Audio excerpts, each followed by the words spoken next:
Hey guys, it's Kim, Angel Dream Crafts, and I am back with another tutorial for you guys. As you can see, what is on my desk here, this piece of loveliness, I have made, and I promised I would come back and show you guys how I made this very cool fabric rope and what you can do with it. And this will probably be in two parts because I want to show you how to make it, how simple it is, and then I want to show you what you can do with this trim. This is not sewn together, glued together, anything. I've just wound it in a coil so you can see all the very cool colors you get using your scraps, your lace scraps, your fabric scraps, any scraps you've got, an old sheet, anything will do for this project. So really good for recycling as well, and all those pieces of snippets and old sheets and fabric and whatever you have laying around your house that you don't know what to do with. Well, this is a good project for it, and it makes really super cute embellishments. It's good for trimming out projects or around photos on your shabby projects. Whatever you want, you can do it in any color. I chose to do it in a variety of colors because I wanted to have like a good mixture of stuff. I've got like peach and beige. I've got creams and taupes and browns. I've used fibers and laces and trims. Seam binding is in here. Ripped up fabric that I don't like, fabric I had in my stash that I didn't really care for. What else is in here? Ribbon. There's actually even some dyed cheesecloth in here, which is the blue here. So you can use anything, anything, anything, anything. Anything that you can think of, you can twist into a shape and get some trim out of.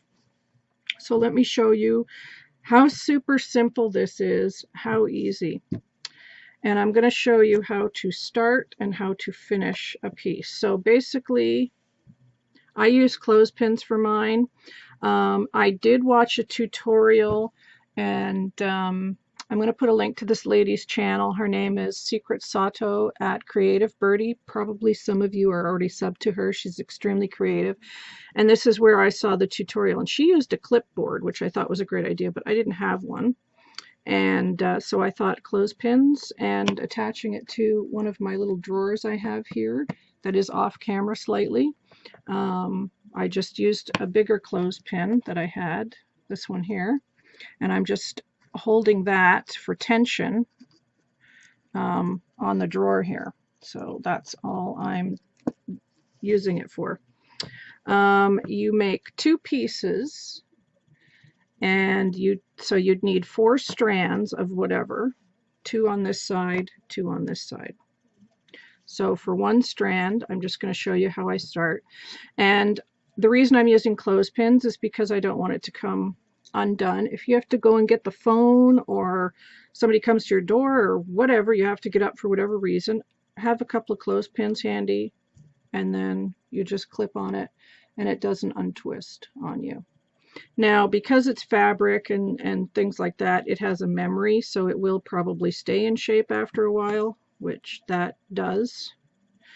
The fibers end up becoming twisted anyway, but you know, when you're first doing it, I would recommend putting a clothespin on it. I just found it easier. So if you don't have a clipboard, you could use like the bulldog clips, clothespins, you know, anything like that. I think my husband came up with the idea, you know, the clips you put on like potato chip bags, that worked too. We use that. So anything you've got around your house, that would be, you know, something that hangs onto like that, like a fabric or material of some kind, that would work. Okay, so I'm going to take the clothespin off for now. So as I said, I have got the other end of this, which is already twisted, clipped with a clothespin, and I just have it pinned to my drawer here, clipped onto a little drawer here. And that's just for tension, for pulling, so I can give it a little bit of a pull. I don't pull it too hard. Sometimes my clothespin pops off, but that's okay.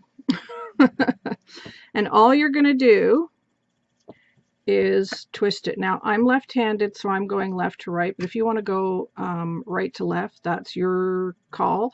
I tend to go this way, which is left to right, and all I'm doing is giving it a little bit of tension and just twisting it and twisting it. Just left to right. That's it. That's all there is to that. And then I'm going to give it a little tug just to tighten it.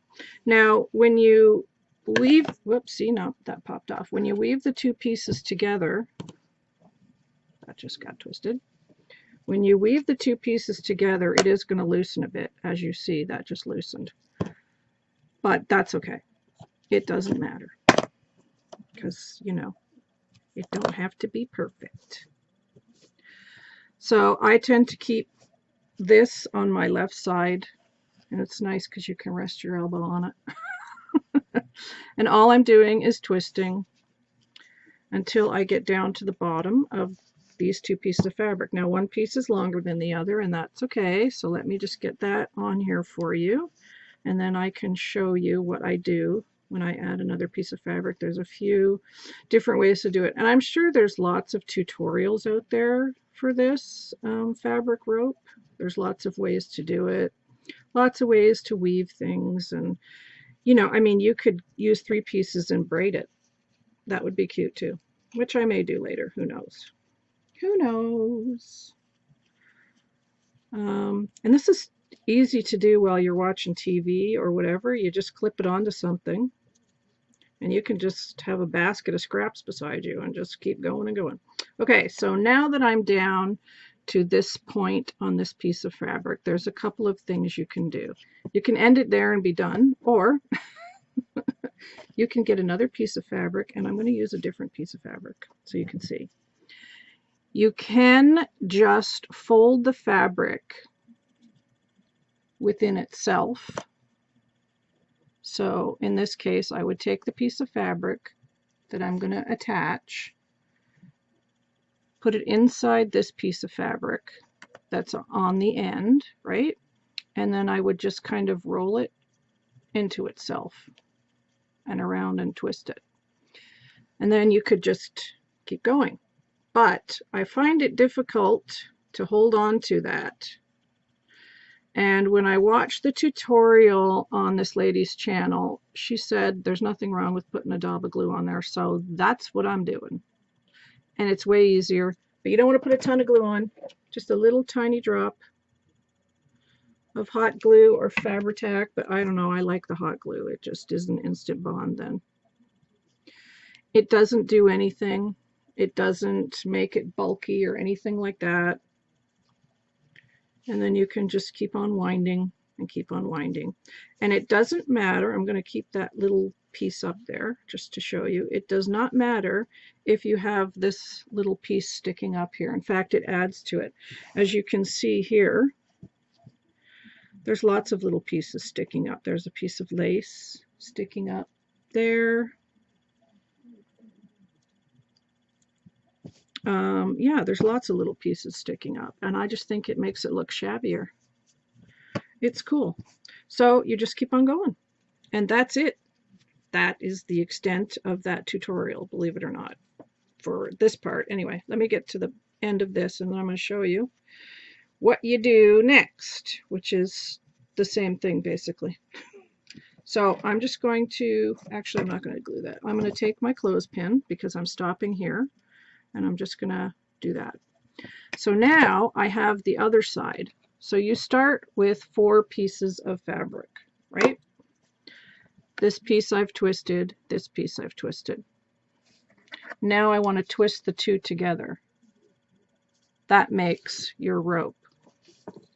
So I'm going to put this back on here, move my fabric out of the way,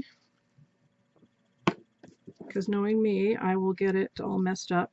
Now I'm just going to take one piece and do the same thing. I'm going to twist it on the other side, and you just twist. That's it. And again, I'm going left to right. I get a few on there, and then I want to pull it just to tighten it. And now I'm just going to keep on going till the two pieces are wound around each other. And as you can see, I have a clothespin on this piece too. I like to do this a little tight, and then it will loosen up a little bit as I go along, but you don't need to glue this. It stays together just fine, as you can see by the rest of the rope that I've done. And that's it. That's all you do to make this very cool trim.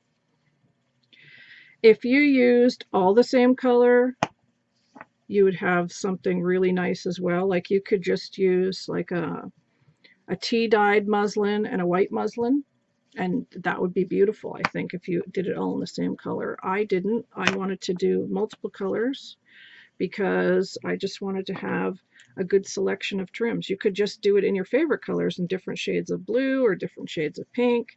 Anything you want, you could do. Let's get rid of that. So then when you come to the end of twisting the two pieces of rope together, all I do is take my bigger clothespin that I had attached to my drawer here, and I just move it up to here and do that. And then I start, then I will have more to wind around here, as you can see. Let's put this back together some way. And then I would just keep on winding and going around and around in a circle, or you could take all of the fabric and you could just wind it into a ball around your hand.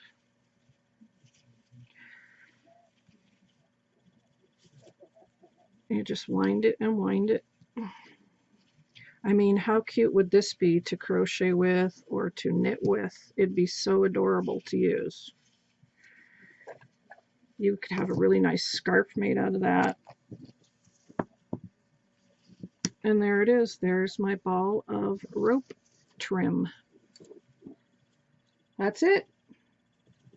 So that is what I have made some things with here, and here is one of them. This is a bag I made for my junk journal, and I used the rope trim just as a really shabby little trim going across the edge of the bag. Let me zoom out for a second here. There we go. And you can see that I've used it as just a simple rope trim along the edge of this bag. And I love how it looks. It's just simple, but it's really shabby and really pretty. I love it. So I've used it for that.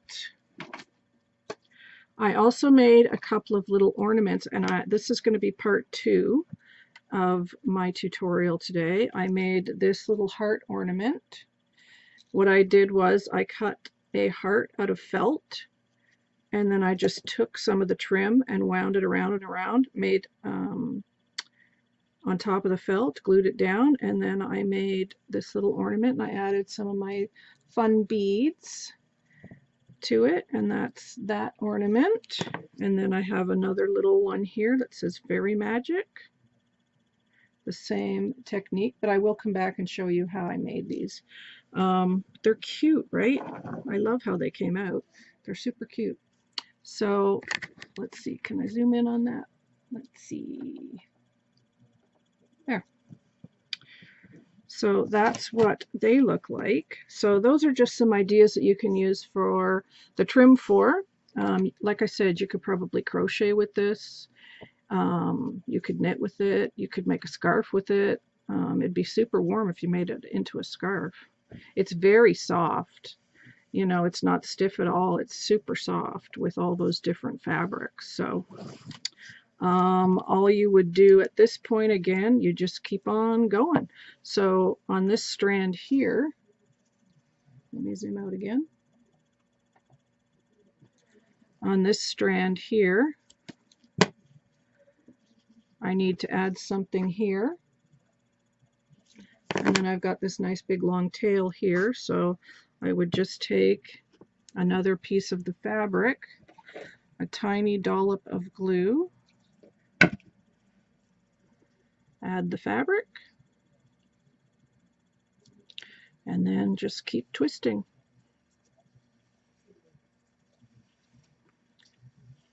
And again, I would do it a little bit tight, just, you know, so it stays, but I haven't had any trouble with any of this unraveling, and I've had it done for, gosh, about a week and a half now, 2 weeks, and none of it's come undone except what I've cut off. And I'm going to show you in part 2, which I think we're going to have to use light because it's getting real dark here already. I'll show you in part 2 what to do when you cut the ends of this, which is super easy anyway to do. But so yeah, that's it. That's what I've been up to, you guys, making this fun stuff. I think it would have a lot of uses for sure. And how great is it to, you know, you could go to a thrift store and buy some cool funky old vintage sheets and rip them up and make some of this, and you could make it into a rug. You could make the rug in an easy way by doing this, and then you could get like a yard of felt and just use some Fabri-Tac glue because it's fabric glue, so it's washable. And you could just make a great big huge piece of this, and you could have it for a rug in a room somewhere in your craft room. Wouldn't that be pretty? Keep your feet nice and warm in the winter, that's for sure. So now I'm at the end of that, and there I've got another piece done. So I'm going to put the clothespin on it for now. And then I've got my other piece over here. So now I've got 2 more strands to twist. And that's how it goes. You just keep on going and going and going till you have as much as you want. And then, you know, it's some of those days when you don't have your mojo. This is a great project for that, because it gets you doing something, because you know you want to craft but you don't have your mojo, and it gives you, I think, ideas, and you could think about, you know, things that you want to make with it. The only suggestion really that I have is I used a bit of some stretchy trim in here, and I found that that didn't work too good, but I'll still use that part of it wasn't a big piece anyway. I just found if it's stretchy elastic trim, I just didn't like how it wove in here. But I mean, there's some pretty colors on here, right? Like there's blue and pink and taupe there, and pink and blue and gray. This is the cheesecloth trim that I had dyed with that Dylon dye. And I twisted some of that in there. And then this has got ribbon in it and some dark blue seam binding, and then it's got hot pink sari ribbon there. This is sari ribbon, more pink sari ribbon, and then I love this section. It's like blue with a tiny bit of the hot pink. I love that. Blue and white here, and a taupe color, or not taupe, teal color. Super pretty. And then you get into some muslin, and that's an old hanky that I had that I tea-dyed. They're just, you know, bits. You don't even have to have long pieces. You can have small pieces. Some of these are long, but I've got a torn up piece of eyelet here. I've got a piece of lace because that's all I had left of it, so I was going to wind that in there. I've even used like bits of doily, like this. You know, when you cut the nice centers and stuff out and you're left with this, you're like, what do I do with that? Perfect for this job. This is another piece of a doily. I'm going to cut this down probably in half and then twist that in. You can put anything in it, anything at all. That's the cool thing about this project. So that is part 1 of this tutorial, and I am going to be back with part 2, and I'm going to show you how I made these little heart embellishments. I thought they were super cute, and you can do anything with this stuff. So stay tuned, and I will be back. Bye-bye.